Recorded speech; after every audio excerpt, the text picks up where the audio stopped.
So good morning. We've got a lot of work to do. Over the summer, we started sandblasting that rocket ride, and due to the weather and other things coming up, we never got back to it. And it's been sitting out there covered up, and I'm very concerned that it's rusting under that cover. So we need to get it uncovered, we need to finish the sandblasting, and then we need to get a coat of primer on it so that we can go into the winter and not worry about it just rusting all over again and we have to redo everything in the spring. That's our project for this week.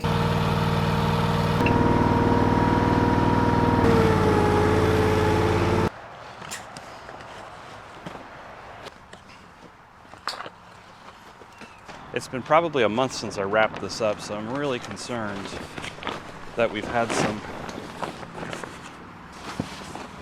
surface rusting going on since that time.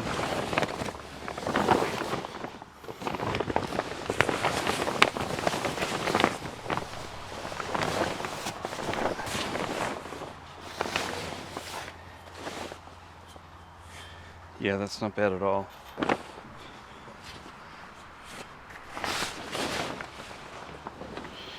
Okay, so we got a little bit of surface rust there where the kind of condensation, it looks like it appeared, but not too bad overall. A little bit right there. Just the smallest amount in here.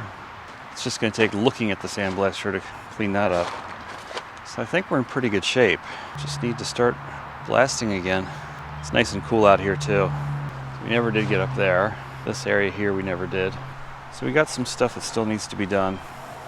All right, let's dig the sandblaster out, get it fired up. It's in here in the corner in its new home.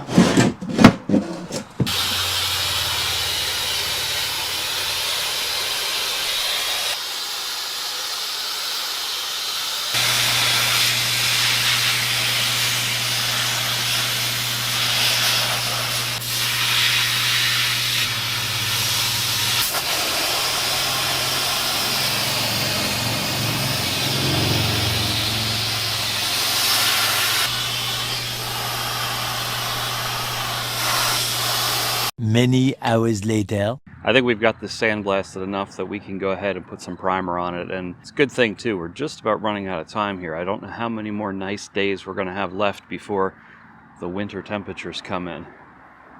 And now, intermission.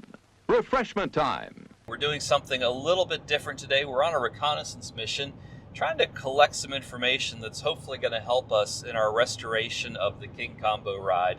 Specifically, I am working on the lights in the center of the ride. And if you remember those lights, it's just a number of light bulbs and fluorescent fixtures that are attached to wooden boards.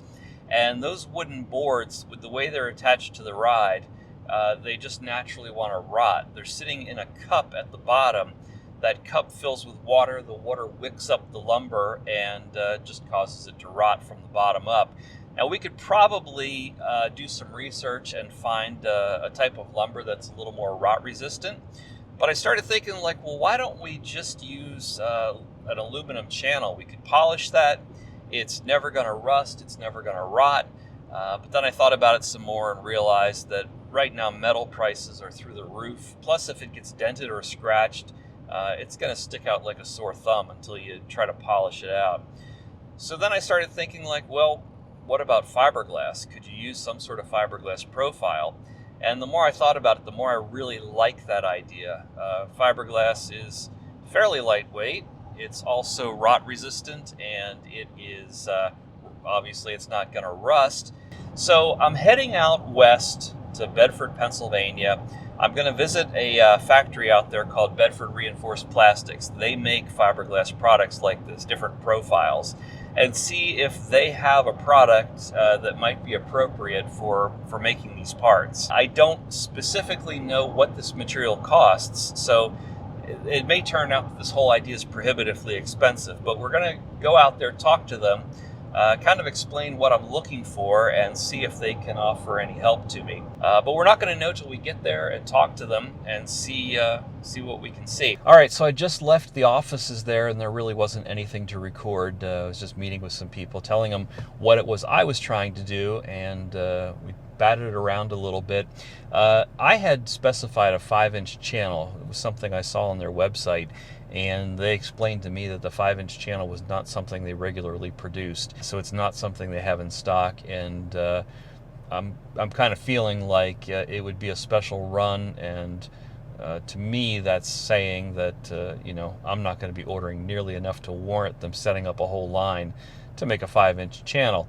So we started talking about a 4-inch channel with some spacers on it. It only needs spacers down at the bottom where it goes into the cup, and at the about 32 inches up, there's a bracket that holds it.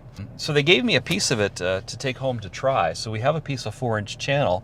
So I'm going to take this home, and we're going to see how it fits. Very hopeful that this is going to work. I think they seem to be interested in helping me out, and I think this could be good all around. So pretty excited about it. So we're gonna head home now and give this a try. Okay, we've got our piece here. I want to see how it fits. All right, looks like it's still gonna need some shaving on the backside. It's not just gonna fit in there directly. I was kind of hopeful this piece would fit. Up here we definitely need some spacers at the edges or something. I don't know. I'm not crazy about how that's gonna look, because they'll still be sticking out. Just not crazy about it. Gonna have to give this some more thought. I'm not giving up on this yet though. The other problem would be up here at the top. These brackets are also 5 inches wide, so they'd be sticking over the edges. The 4-inch is just not ideal. I might try to rework it with the 5.5-inch piece and see what that does to us.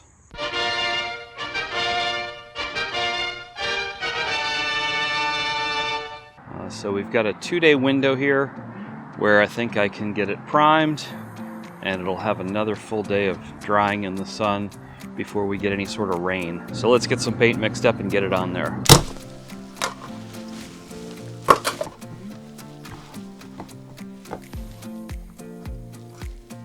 And we'll stir this. Oh yeah, it's really thick on the bottom. This is gonna take some stirring.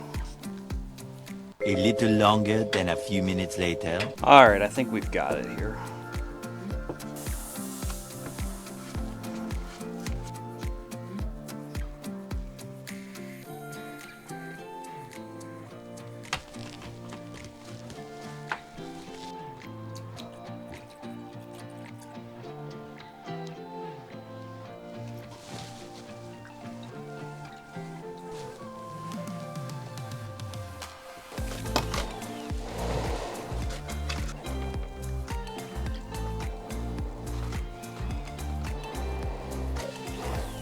All right.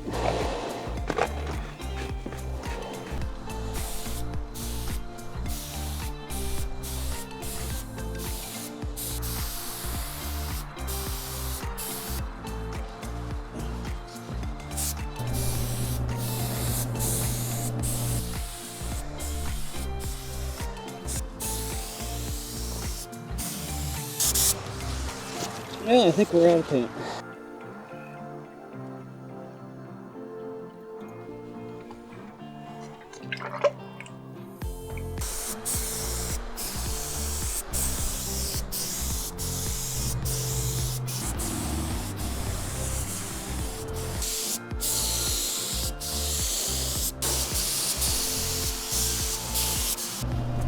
So I'm going to turn this around for the second coat.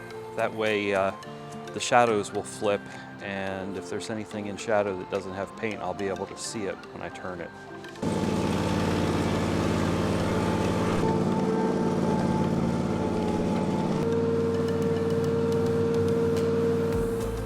This is a good idea. There's quite a bit I missed. Let's go for 6. So we'll go 13 with this. Let's go finish this up.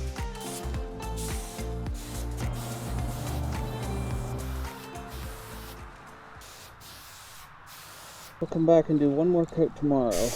The next day.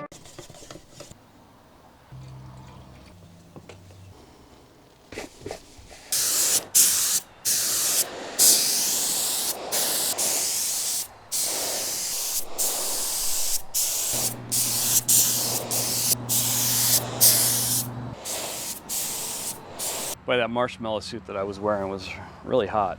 But I am really happy with the results here. This is going to get us through the winter, and that was my main concern.